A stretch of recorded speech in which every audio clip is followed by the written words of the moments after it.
I think Bree said that she's not joining the meeting and we only have 9 people, I think. So we need to wait for one more, right? Yes. We do need at least 10. And they do have to be here before 7:10 for us to move forward with the meeting. Okay, there's 10, I think.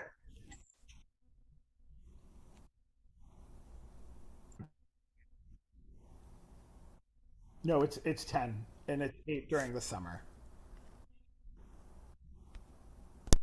Okay, wait, so I guess you can record now. Oh, Breeze has a proxy tonight.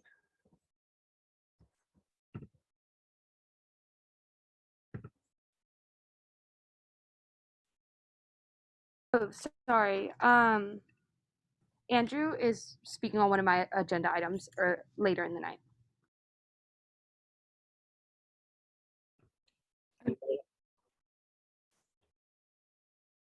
Okay. Oh, wait, did you hit record? Recording in progress. Okay, thank you. I call this meeting to order at 7:04. We get started with amendments to the agenda. Please raise your hand if you have any amendments. Jane? Hi, can I strike TJF, please? And then Angie? Hi, can I strike ASRF and travel mini grant allocations, please? Momina? Can I add nonprofit networking night under special presentations and SFS guideline changes to new business?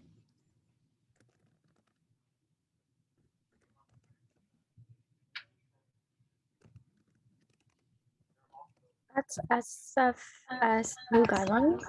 Yeah. Okay. Promise? Can you strike ARC, please?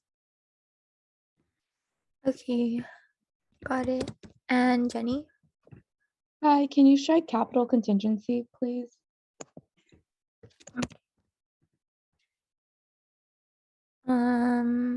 And then I'm going to change my offers.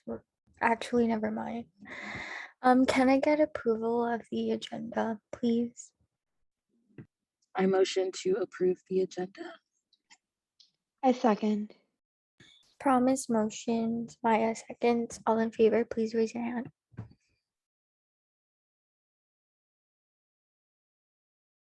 Okay, 12 to 0 to 0. The agenda has been approved. So moving on to approval of the minutes from February 1st. okay, February 1st.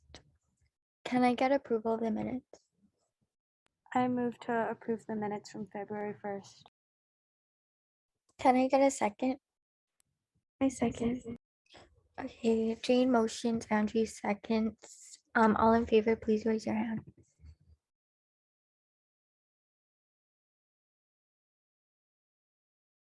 Okay, the minutes have been approved. Moving on to public comment.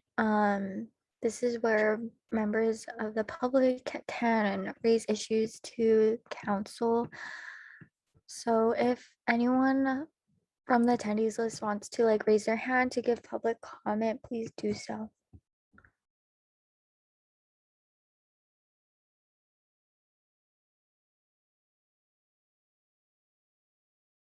Okay, I don't think I see any hands. So I'll call, oh, yeah.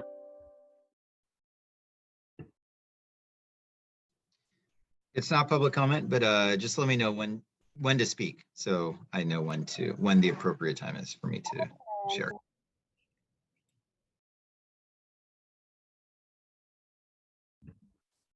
Okay, with that, I'm gonna close public comment at 7:07 p.m.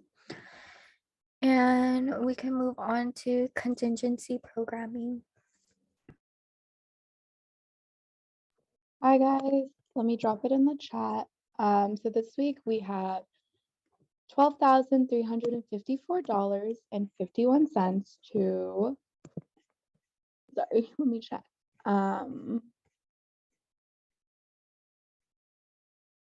19 non-USAC entities. So we're getting a lot of applications again. There's a lot of retreats, a lot of conferences, but everyone's been in contact with their supervisor, which has been really great, and I really appreciate that. So let me know if you have any questions. Thank you, Jenny. We have to like vote here, right?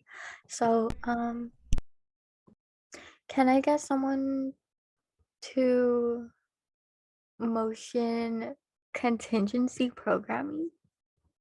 I motion to allocate $12,354.51 to 19 non-USAC entities, or sorry, to 18 non-USAC entities and 1 USAC entity. Can I get a second? A second. Maya motions, Haley seconds. All in favor, please raise your hand.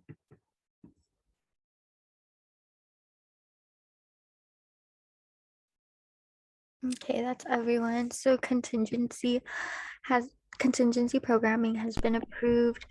Next, oh yeah. Just for public record, we do need to call the vote. So that was just an 11 to 0 vote, okay? Oh, okay. 11 to 0 contingency programming has been approved. Moving on to Sfs allocations. So this week we have a total of $2,422 to 1 CSC org and 1 non-CSC org. I'll put that in the chat. Thank you. And then this is a consent item, so I just ask if there's any opposition. Correct. Okay. Is there any opposition? Okay. Moving on to SWC programming fund allocations. Oh, I don't think Tay's here. So moving on to Bruin advocacy grant allocations. Hi, yeah. So for Bruin advocacy grant, this is for the latter half of fall quarter and the first cycle of winter quarter, and it is $10,289.41 to. Sorry, I don't usually do this. So give me 1 second. To 7 non-USAC entities and 1 USAC entity. Thank you, Sarah. Is there any opposition? Okay, that's all for funding. So moving on to special presentations for nonprofit networking night. Momina, is there anyone like presenting or is it just you? Yeah, so it'll be Anna, Alina, and Maddie and the attendees who need to be promoted. Okay.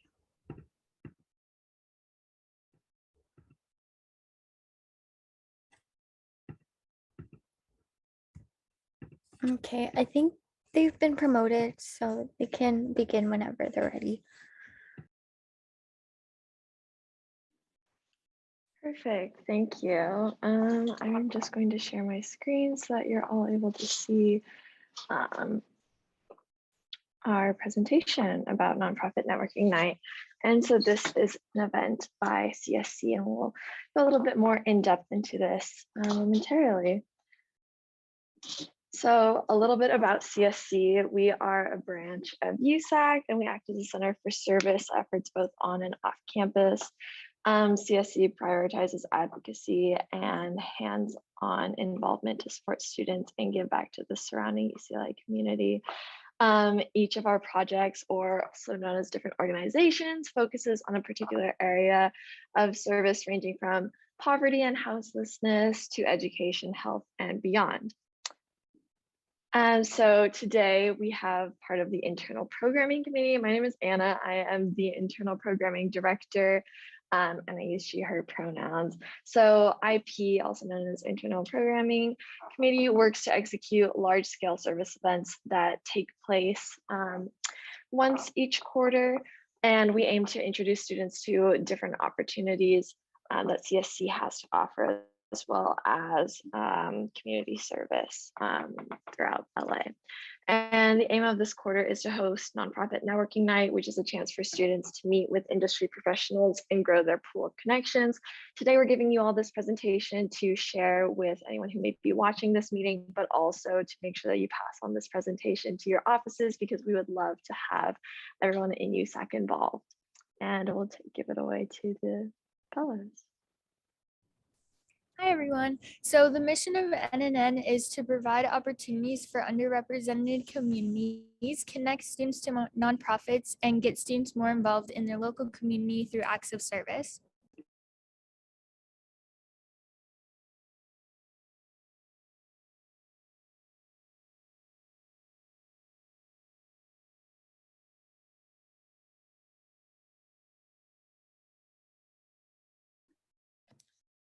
And we're also hosting the networking tips workshop, which will be on Thursday, February 17th from 6 to 7 p.m. This is going to be a presentation on how to market yourself and connect with different organizations. In terms of the agenda, we're going to start with an icebreaker, go over, create an overview of the nonprofit networking night, a speaker and a Q&A, and some professional development activities. Then a speaker from the Career Center will talk about their experiences with networking, and this is a great opportunity to practice marketing yourself to nonprofit representatives. So NNN is going to be on February 23rd from 6 to 8 p.m. via Zoom. Representatives from 25 different organizations will be in attendance. Each representative will be in their own breakout room monitored by CSC staff members, and every student who attends and fills out our feedback form has a chance to win a ticket to Six Flags Magic Mountain.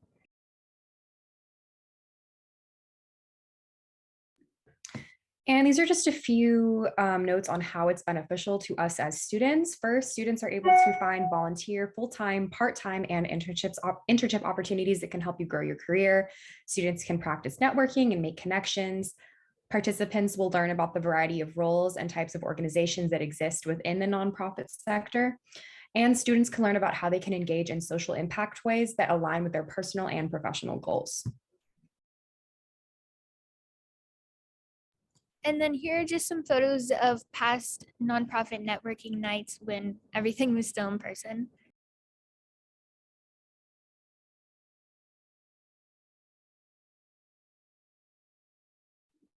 Perfect. Thank you all so much for listening to our presentation, and please be sure to share this with your offices. Have a great evening.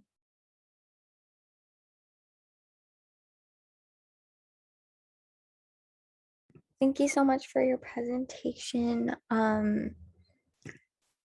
Did anyone have any questions for them? Oh, I think they left. Okay. Moving on to officer reports. Liesel, did you have any report for Breeze? Yes. Hi everyone. I'm Breeze's Chief of Staff of Operations. Just wanted to quickly give Breeze's officer report. So we are still continuing the strike in Murphy until those demands are met or until further notice. So she is still out there. We're still out there. So there's that. In terms of Office of the President, we are continuing to plan our Future Student Leaders of Color Conference. Our interns were presented this week. Programming and workshops are happening this week for an info session. Our meeting this week for an info session. And outreach is going really well. For the Student Leaders of Tomorrow Fellowship, they're working on funding applications and have constructed a curriculum for the fellowship. And they're just working on following up with presenters for workshops. For our online mental health platform, they recently made and launched an Instagram, and they already have posts up for anyone interested, and they have connected with 2 campus mental health organizations to co-program events throughout what's left of the year. And they're working on a new section called By Students for Students. It's basically for resources, and they're going to be holding a meeting with staff to arrange all of this. And I believe that is all. Thank you. Thank you. And then IVP officer reports. So the Strengthen Student Wellbeing Committee attended the Mental Health Coalition meeting last night, and they were able to present some research that they've done around students' mental health.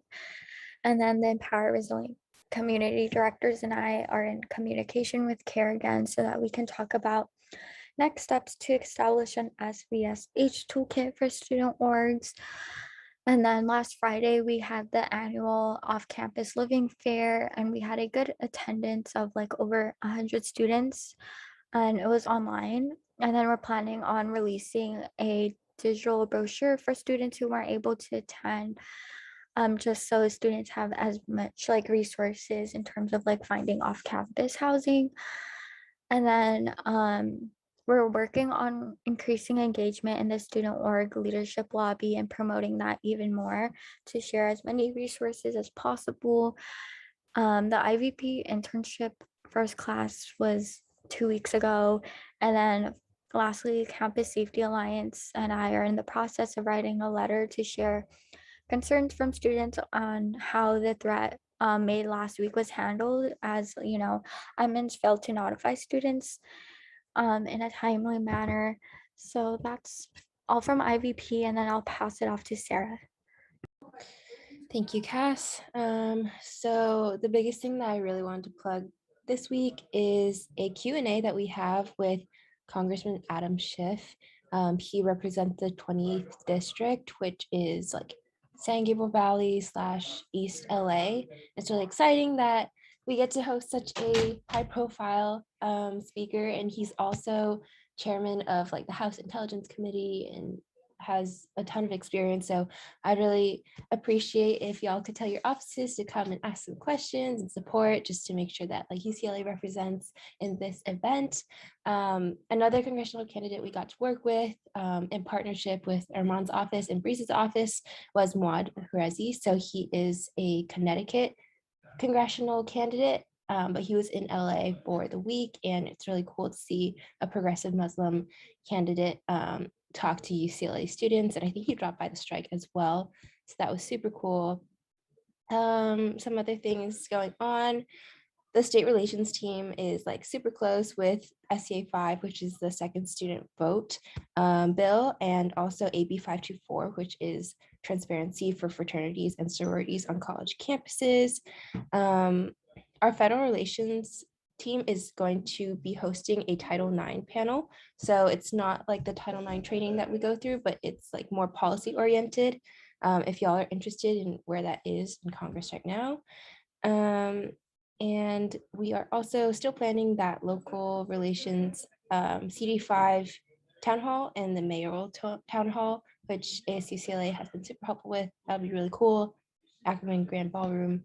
And that is, university relations has done a lot of great work with CalFresh, and it's now going to be able to be accepted at all the ASUCLA registers. And pro tip I learned is that if there's a Starbucks inside the grocery store that you use CalFresh at, it will also be accepted. So go get your Starbucks drinks with that UBT. Yeah, that is all from my office this week, and I will pass it off to Angie. Hi everyone, thank you so much, Sarah. I had a meeting last week with the USIE program, and we discussed some internal staffing issues that they've been having, which has resulted in a delay of communication to students who are teaching USIE courses this upcoming spring. But we've been working together to make sure that students are feeling supported in this process and just getting more information and communication out there. And we'll keep everyone posted on that. And we're planning on releasing a graphic soon with more information. We also released a letter on COVID-19 housing protocols.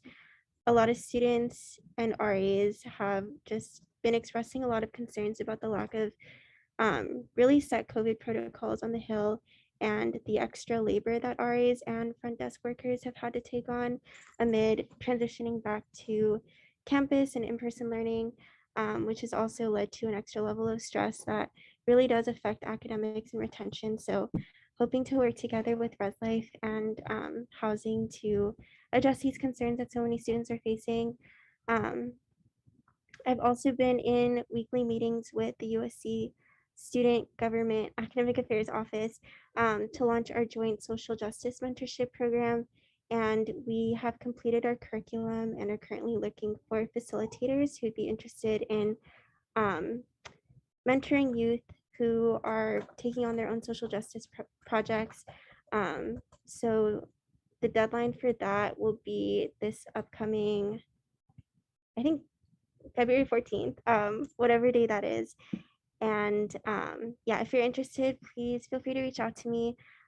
We also have an interest form on our Instagram, which folks can fill out. But yeah, super excited for that. We're also, my study space team is working with Click at the UCLA Library to implement a pilot program of an app that shows the capacity of each Click study space. And after a month of piloting, we will be transitioning to implementing this for the entire Powell Library. And hopefully in future years, it'll be expanded to the YRL, or it will be expanded to YRL and like other libraries as well. Yeah, so excited for that. And then we also had a meeting with the Center for the Advancement on Teaching today. We launched the website that's housing resources for professors to implement recorded and hybrid options. And we're currently in the process of recording a video with student testimonies on how hybrid learning has helped them in the past and will continue to help them, and which learning modalities have worked so far for professors who've implemented them. And then we are also planning to host a healing space event in collaboration with some different USAC offices and with the Holistic Wellness Coalition amid the recent events that have happened around campus.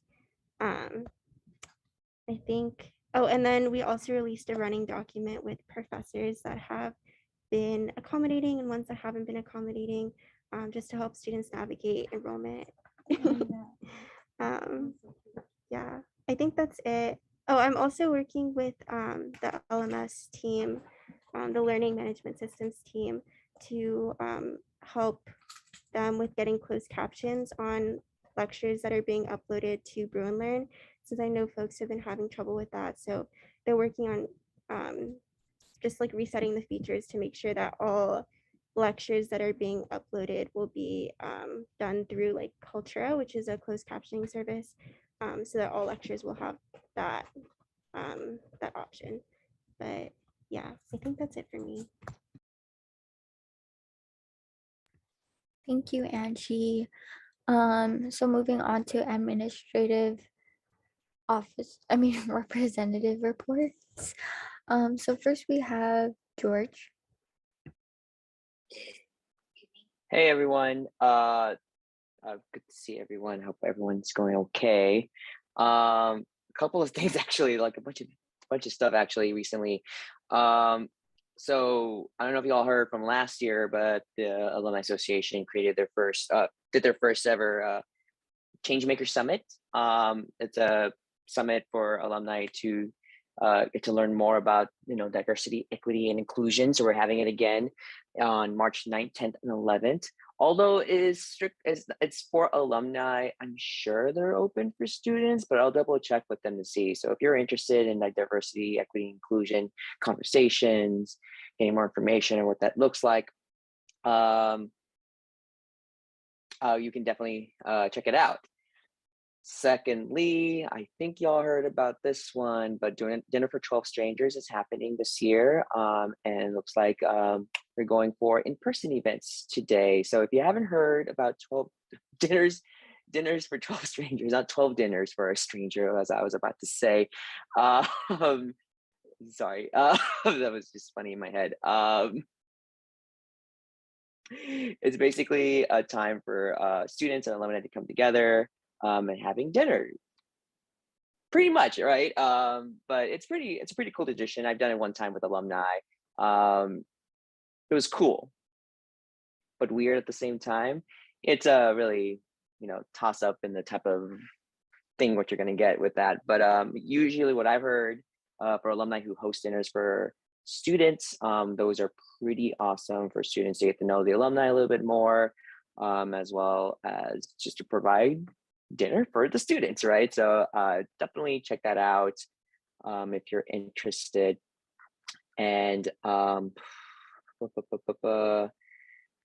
don't know about that one yet. And then lastly, just although not strictly from the Alumni Association, I am part of the UCLA advocacy group, which also connects alumni to just a big advocacy goals that the UC regions implement on the daily, not a daily basis, but on a yearly basis almost, right? And so there's this cool tool that showcases the new legislative boundaries that were implemented recently. Additionally, it seems like the UCs are going all in to really ensure and advocate for the Sepulveda transit corridor. So if some of y'all are interested in that, I can forward it to you as well via the Slack. But other than that, that's it on my end. I don't know if folks have questions. Seems that things are gonna get really busy in the next couple of months. But yeah, any questions? Great, I think I did my job then. But yeah, I'm done. Thank you. And then moving on to Josh. No updates for me this week. Just please make sure you all are taking care of yourself. I know it's a really busy time. Thank you. And then Orlando. Hello, everyone. I hope you all are doing well. Just want to give you an update. Seoul will be hosting a series of workshops in the next few weeks. Groups have been requesting, there's been a little confusion on what can and what can't they do on and off campus as far as, catering, social events, conferences, etc. So we're going to be hosting a series, and the first one that's coming up is next Thursday at 4 p.m. I'll have more information, but it'll be on funding. We've actually reached out to FICOM and the Program Activities Board to send representatives in addition to Seoul advisors to kind of talk to student groups about what's been funded, what hasn't been funded, tips, strategies. And so we'll be hosting that next Thursday. And then there'll be some follow-up workshops afterwards that I'll have more information at our next meeting. But that's all I have. Thank you. And then Fernando.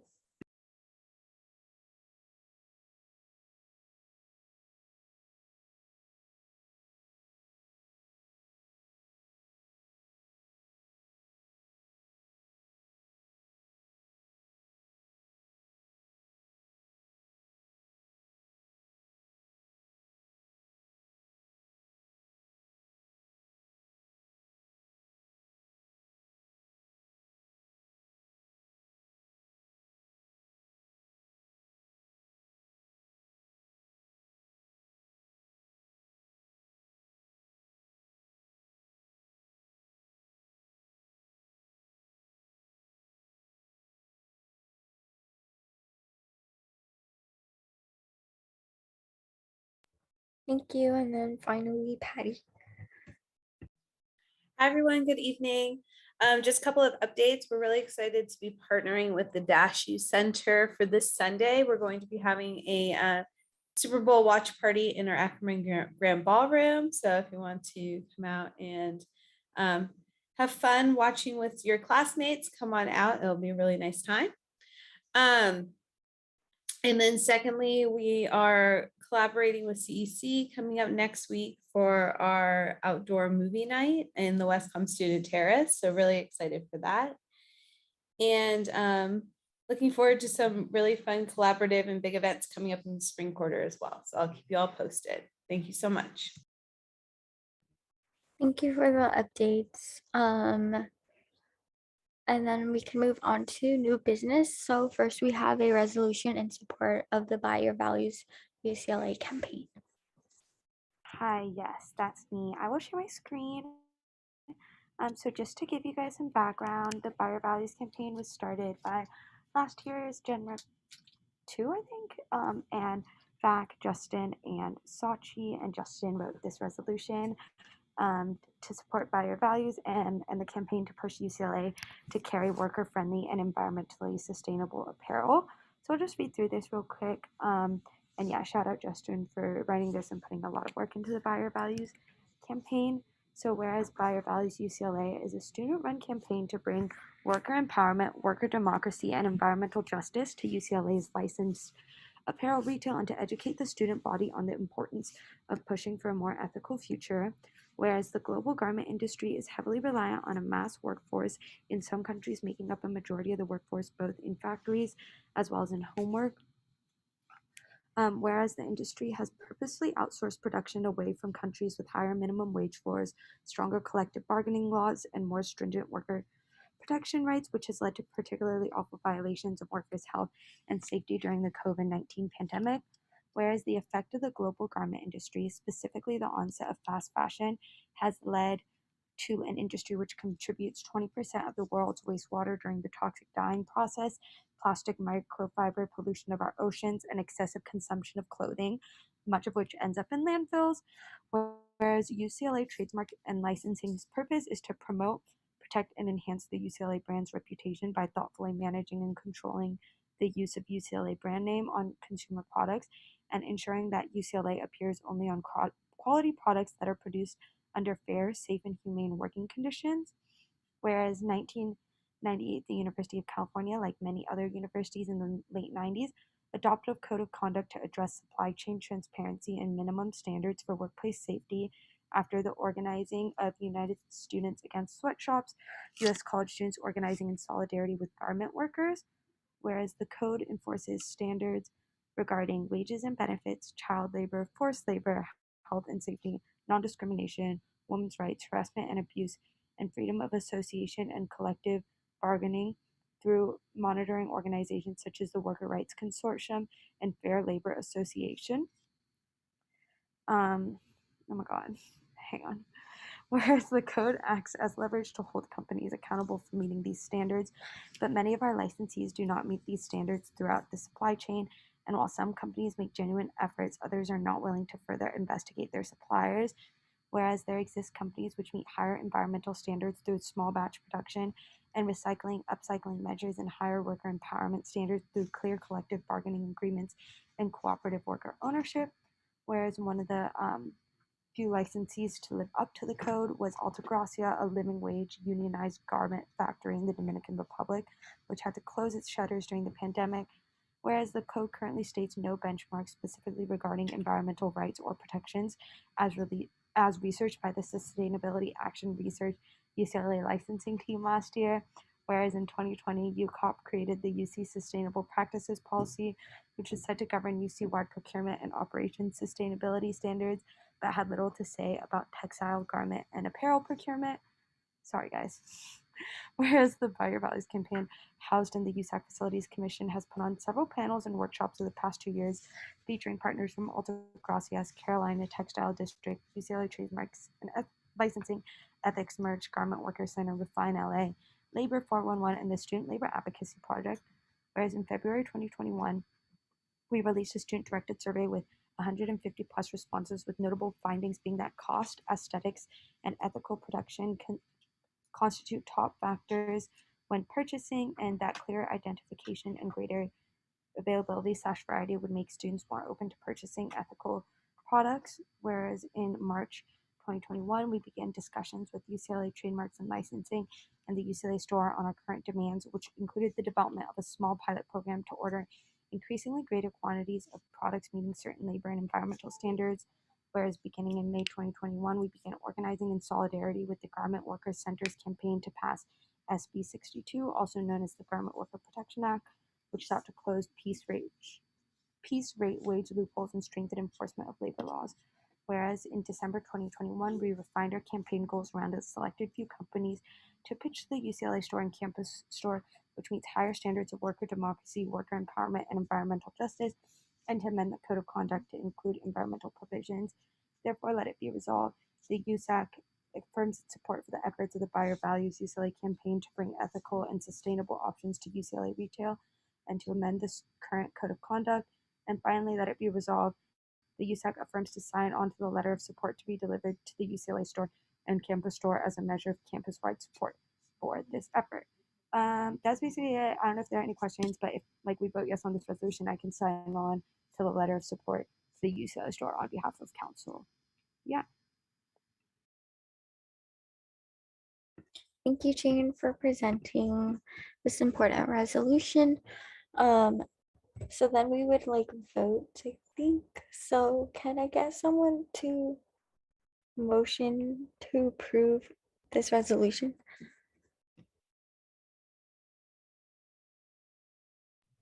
I move to approve a resolution in support of the Buyer Values UCLA campaign to push UCLA to carry worker-friendly and environmentally sustainable apparel. Thank you. Can I get a second? A second. Wait, who's second? Sarah. Okay, sorry, I couldn't see. So Angie motions, Sarah seconds, all in favor, please raise your hand.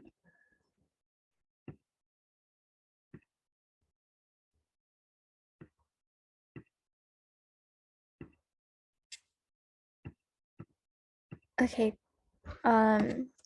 from 10 to 0 to 0, the resolution in support of the Buyer Values UCLA campaign has been approved. Or yeah, do I say approve or pass? I don't know. Okay, it passes. Okay, yeah, it has passed. Okay, and then moving on to the transit letter. I think, Jane, are you presenting that? Yeah, so this is actually just a quick letter to submit to the LA Metro Board of Directors and the LA City Planning Commission.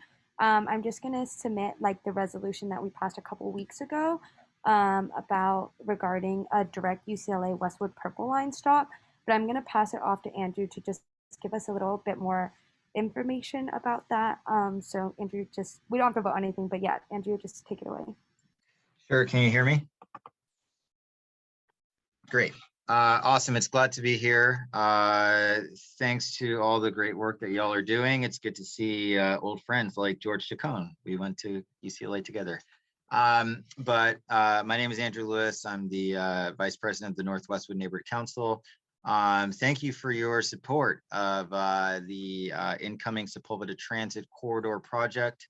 And that is going to be coming in the next couple of years. This is the last week to submit public comments. And so right now the comment period is open now through this Friday.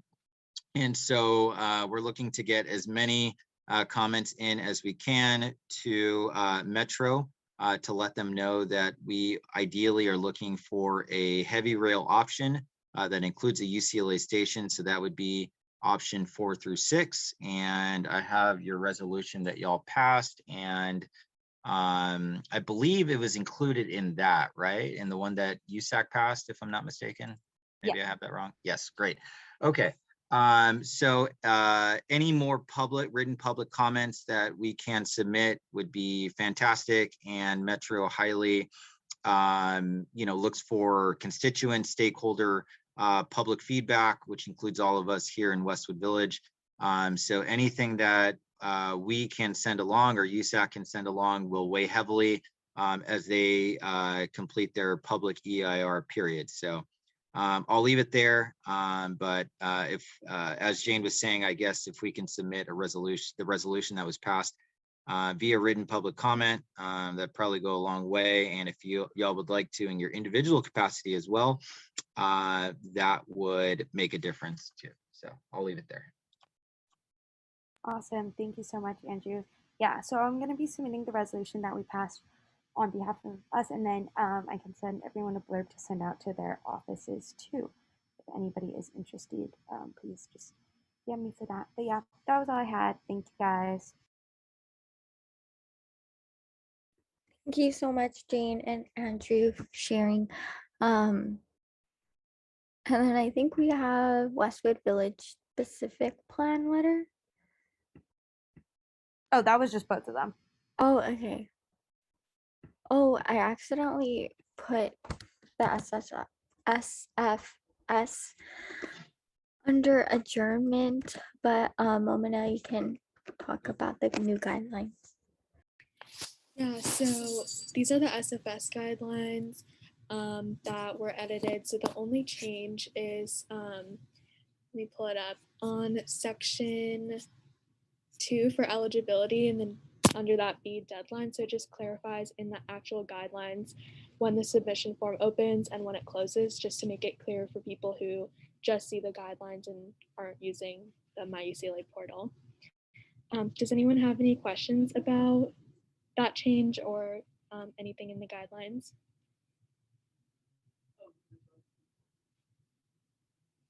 If not, then I think it's a consent item.